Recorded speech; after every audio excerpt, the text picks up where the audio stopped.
Hi, welcome to Bonita's Kitchen and thank you for joining us. What I'm going to be making today is a delicious batch of apple pickles. And our recipe today was given to me by a family from Brook, Newfoundland, and it's their aunt Roseanne's recipe. So we're excited to make this one for you today, and it's also a recipe that they would make at Christmas time because of all the beautiful smells of the pickling spice, and also you could make it seasonal. And there's so much information about this recipe I'll share as we go, and I'll also share it with you on our website, and that's www.bonitaskitchen.com. So if you're interested in this recipe today, stick around and let's get started.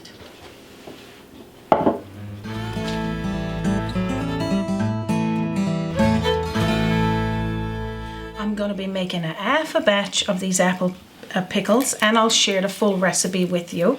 I'm going to be using 6 small onions like this.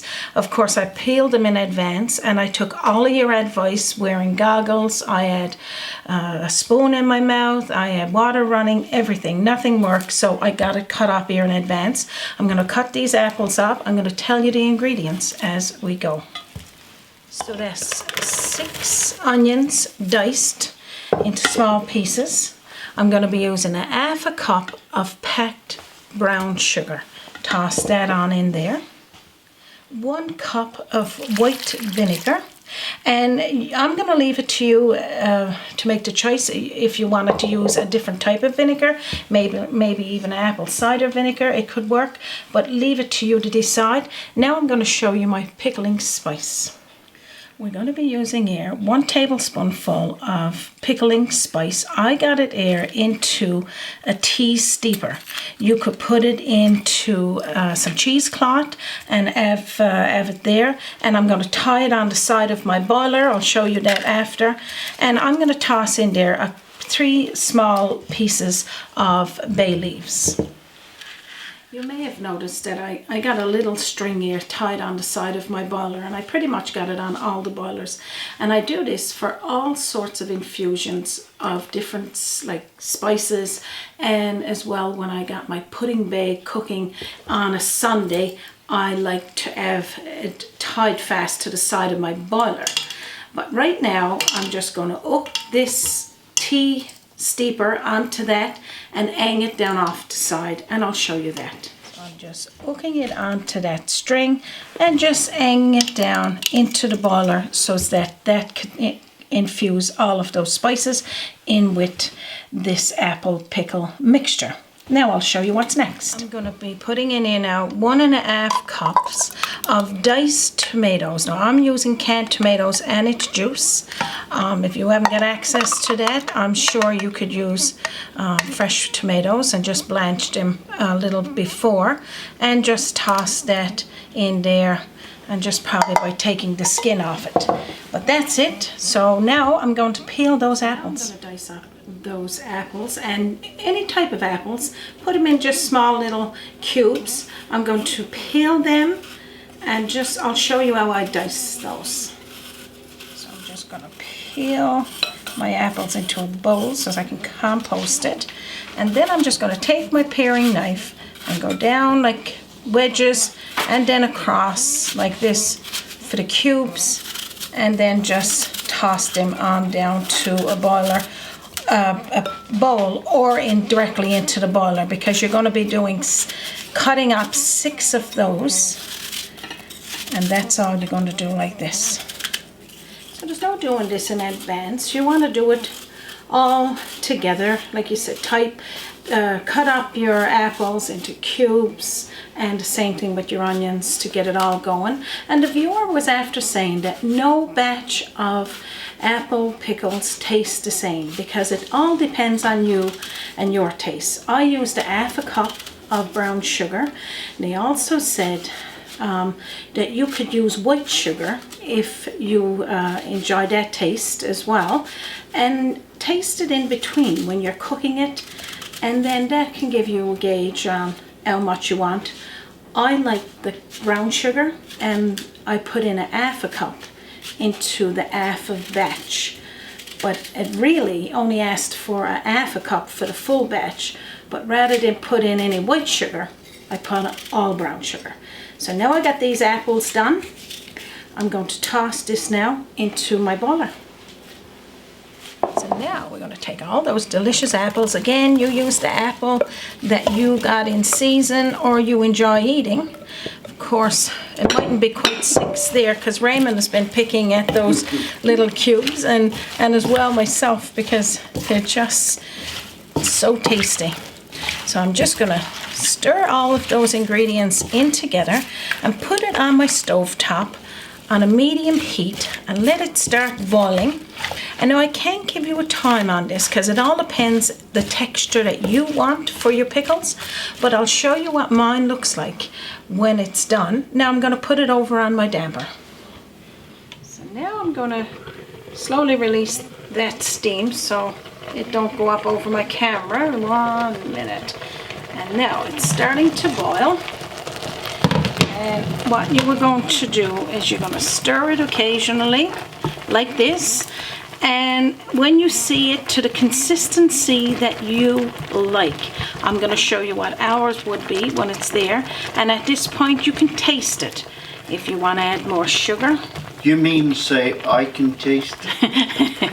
Because it looks good and smells delicious. You can taste it. I'll give you a sample. And that's all you need to do there. This stage in making your apple pickles, you want to get your bottles sterilized. I'm going to share you a link to show you how you would do that. I won't be doing it on this episode, but I'll show you what it looks like scooped up into the jars. And you'll need about 5 or 6 1-cup mason jars like this. And now I'm going to reach for my boiler and show you what it looks like. Our apple pickles are cooked. Now I'm going to show you what they look like. I'll move away from the steam. At least I'm getting all this exfoliation there.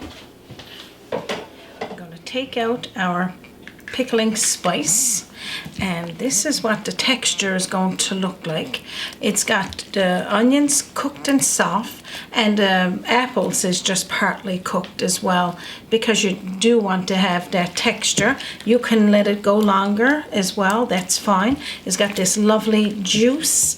And as well, our viewer that shared the recipe said that you could put the pickling spice directly into the mixture as well if you don't mind seeing those little speckles of pickling spice there. So pretty much what I'm going to do now is scoop it into the jars and get them bottled. Just scoop it on into your sterilized mason jar or jars of choice, and then after when you do that, just leave about an inch from the top, inch to or a half inch to an inch to the top, then clean off the rim around like this, and then put your lid on and your cover and screw it on tight, finger tight, and like that. That's all you need to do. So you can take those bay leaves out as well, or you could leave them in, whatever works for you. It don't matter, because whoever is going to have your pickles, they're going to take it out anyway once they get one when they go to take some up. So clean around your rims and then put on your lids and your caps. Then you're going to put this into a water bath. I'm not going to do it on this episode, but you can, and I'll share with you the link. So this is it. It makes 6 jars out of the half a batch, and of course 12 out of the full batch, but this is a delicious recipe. Now I'm going to show you what it looks like when you've got it sat and pickled for a couple of days. So now this is one that I got put into a festive jar, and it was made a couple of days ago. So these pickles, apple pickles, you could make the day before you're going to serve them. It doesn't matter, because they pickle really good, and then the longer they sit in these jars, the better they're going to be. You can serve them with pork, chicken, on its own with some crackers, or you could just sit down and have them when you're having a sandwich or something. But that's it. This is your pickles. Delicious, good as it can get. I got some of that apple pickle put on that cracker there, and I can't wait to have it. But I'm not going to have it now because it's extra crunchy cracker, so I'm going to have a taste here. It's still got that delicious crunch, because I love the crunch of onions and apples. You can't really taste the tomato in there, but you can taste that really, really nice pickly flavor. Pickly, I guess that's a word. Sounds like a good word. 2 thumbs up by Bonita's Kitchen. I can't wait for you folks to make this, if it's at Christmas time or any time of the year. So delicious. And if you want to gift these delicious apple pickles at Christmas time, birthday, special occasions, or just because, I just put a fancy little napkin, a nice little string around it, tied it on. This one is Christmassy, and this one here is for the fall of the year. And of course you can get these fancy paint on stickers you could put on a jar, and you can also use as a Christmas gift. People like food as Christmas gifts. I know I do. And the same thing as a birthday gift. It's so rewarding when you know somebody made it. And I thank the family for sending their family recipe to us to share with you and for them as well. I will also share a little bit more information on this recipe on our website. Again, it's www.bonitaskitchen.com. You can print off this recipe there. You can do the half a batch or the full batch. Also, you can visit us on our Facebook page or here on YouTube. But don't forget to subscribe, and you'll get to see all of our delicious recipes. We won't take any more of your time. We know it's precious, and we thank you for spending a little bit of it here with us today. On behalf of Raymond, myself, and our team here at Bonita's Kitchen, you have a wonderful day from our kitchen to yours. And don't forget to join us again on Bonita's Kitchen. Johnny and Colin and Eddie, always on